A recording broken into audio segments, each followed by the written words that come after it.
Trump की लगातार फेंकी जा रही मिसाइलों के बाद वो जिस तरीके से रिटायर्ड हर्ट हुए हैं, उसके बाद जो नया प्लेयर आने वाला है वो क्या बाजी पलट पाएगा?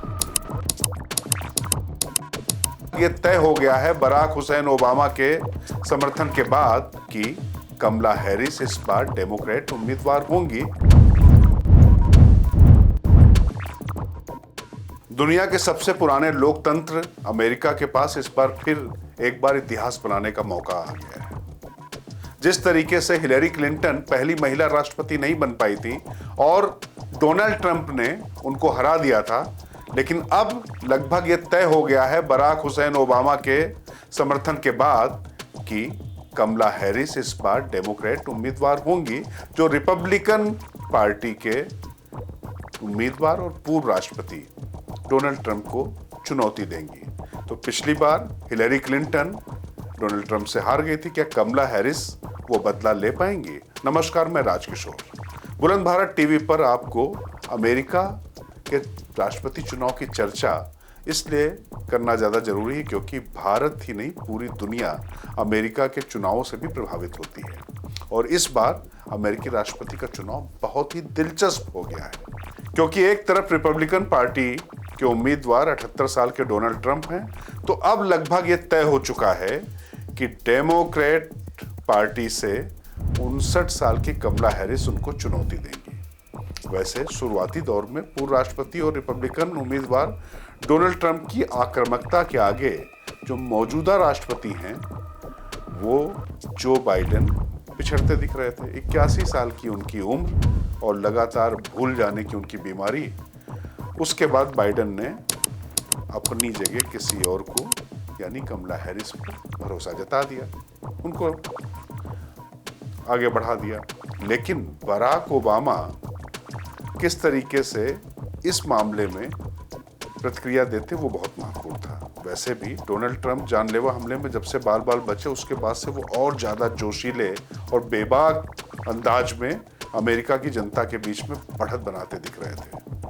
लेकिन अब जब कमला हैरिस को मिशेल और बराक ओबामा का साथ मिल गया है तो वो 100% उम्मीदवार होंगी, इसमें अब कोई संशय नहीं रह गया है। वैसे आपको बता दें कि उपराष्ट्रपति कमला हैरिस डेमोक्रेटिक राष्ट्रपति पद के उम्मीदवार की दौड़ में पहले से भी आगे ही चल रही थी, लेकिन बस एक टेक्निकल पॉइंट ये था कि डेमोक्रेट पार्टी को पूरी तरीके से इस समय संचालित कर रहे हैं बराक ओबामा का क्या रुख रहता है। तो अब उनका साथ मिल गया है और बाइडेन पहले ही समर्थन दे चुके थे और ज़्यादातर डेमोक्रेट्स कमला हैरिस को समर्थन दे चुके हैं।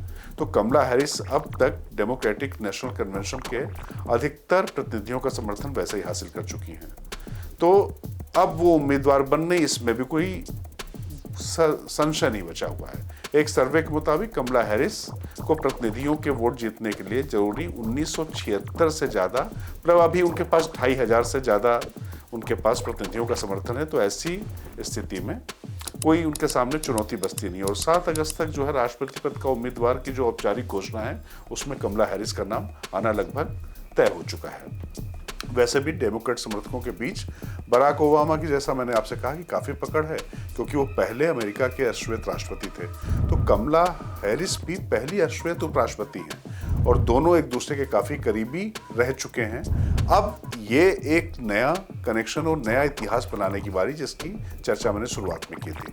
तो वैसे बाइडेन के तुरंत बाद कमला हैरिस को समर्थन देने पर बराक ओबामा आश्चर्यचकित थे और काफ़ी परेशान भी बताए जा रहे थे क्योंकि उनका ऐसा मानना था कि कमला हैरिस डोनाल्ड ट्रंप से बहस नहीं कर पाएंगी और ख़ासतौर से इजराइल, फ़लस्तीन और यूक्रेन के मामले में आपको मालूम है कि किस तरीके का उनका रुख रहा है और ये टेक्निकल मामले होते हैं। अमेरिका का जो राष्ट्रपति होता है उसका एक एक बयान इस मामले में बहुत ज़्यादा महत्वपूर्ण है। और वैसे भी कमला हैरिस फ़लस्तीनियों के प्रति सहानुभूति रखती हैं, तो हो सकता है उनको अरब अमेरिकियों का समर्थन तो मिल जाए। लेकिन आपको ये पता है कि इजराइल के साथ चूंकि यहूदी जो हैं वो वहाँ पर बैंक का जो क्षेत्र है और वहाँ के जो बड़े उद्योगपति हैं वो पूरा यहूदियों के हाथ में है। ऐसे में ये एक विषय था, लेकिन अब ये सारी चीज़ें हट चुकी हैं और कुल मिला के अब ट्रंप के सामने पूरी तरीके से कमला हैरिस को लड़ाने पर अब मन बना लिया है डेमोक्रेट्स ने। वरना ऐसा माना जा रहा था कि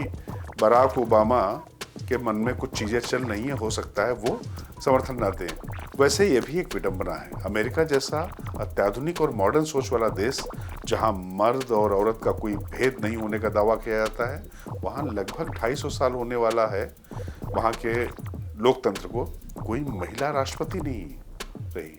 और कमला हैरिस, जैसा मैंने आपको पहले बताया, कि पहली महिला उपराष्ट्रपति बन पाई। उससे पहले हिलेरी क्लिंटन डेमोक्रेट पार्टी की ओर से राष्ट्रपति का चुनाव लड़ी थी, लेकिन वो हार गई।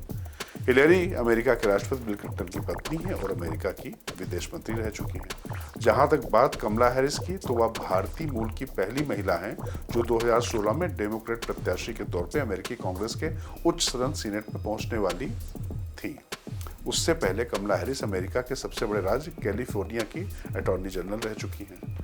हैरिस का जन्म 1964 में ऑकलैंड में हुआ था। उनकी मां श्यामला गोपालन भारत में चेन्नई की रहने वाली थी, जबकि उनके पिता डोनाल्ड हैरिस जमैका के निवासी थे। वैसे आपको बता दें, करीब 6 दशक पहले दिलीप सिंह सौंद पहले भारतीय थे जो अमेरिकी संसद में निर्वाचित हुए थे। बहरहाल अमेरिका की 33 करोड़ से ज़्यादा की आबादी में भारतीय महज 1% से भी कम है। अमेरिकी रिपोर्ट के मुताबिक 2023 के आखिर तक 28,31,330 विदेशी मूल के नागरिक भारत से थे, जबकि चीनी मूल के अमेरिकी नागरिकों की संख्या 22,25,000 थी। पिछली बार 5 सांसद कमला हैरिस, अमी बेरा, रोहित खन्ना, प्रमिला जयपाल और राजकृष्ण मूर्ति चुने गए थे और 5 डेमोक्रेटिक पार्टी से ही थे। यहाँ ये बताना जरूरी है कि आज की तारीख में जो भारत देश की जैसे रणनीति है, वैसे ही वहाँ पर भारतीय वोटर भी व्यवहार करने लगे, क्योंकि पहले ऐसा भारत के लोग भी मानते थे और जो भारत का एस्टेब्लिशमेंट था उनका मानना था कि डेमोक्रेट्स जब आते हैं तो वो भारत के लिए ज़्यादा हितकारी होते हैं। लेकिन अब ये मान्यता टूट चुकी है, चाहे वो डेमोक्रेट्स हैं चाहे वो रिपब्लिकन हैं। बराक ओबामा के साथ भी मेरा दोस्त ओबामा कह के नरेंद्र मोदी मिलते हैं, और ट्रंप के लिए तो उन्होंने नारा ही लगा दिया था, अब की बार ट्रंप सरकार, जैसे वो अब की बार मोदी सरकार लगाते हैं। उसी तरीके से जो वहाँ पर भारतीय मूल के अमेरिकी नागरिक हैं, उनके लिए भी पहले जो डेमोक्रेट्स के साथ एक तरफा वोट जाता था, वो स्थितियाँ नहीं रही हैं। लेकिन अब ये तय है कि कमला हैरिस के डोनाल्ड ट्रंप के सामने आने के बाद चुनाव इस बार कमाल का होने जा रहा है, क्योंकि निश्चित तौर पर वहां पर यह नैरेटिव चलेगा कि इतिहास बदलना है कि नहीं बदलना है। वैसे संविधान भारत की तरह वहां भी बहस में आ चुका है। खैर, लगातार बुलंद भारत टीवी पर हम आपको अमेरिका के चुनाव से जुड़े किस्से और घटनाक्रम से वाकिफ कराते रहेंगे। आप कमेंट बॉक्स में हमसे सवाल जरूर पूछें। फिलहाल मुझे दीजिए आज्ञा। मैं राजकिशोर, बुलंद भारत टीवी, ताकत आपकी।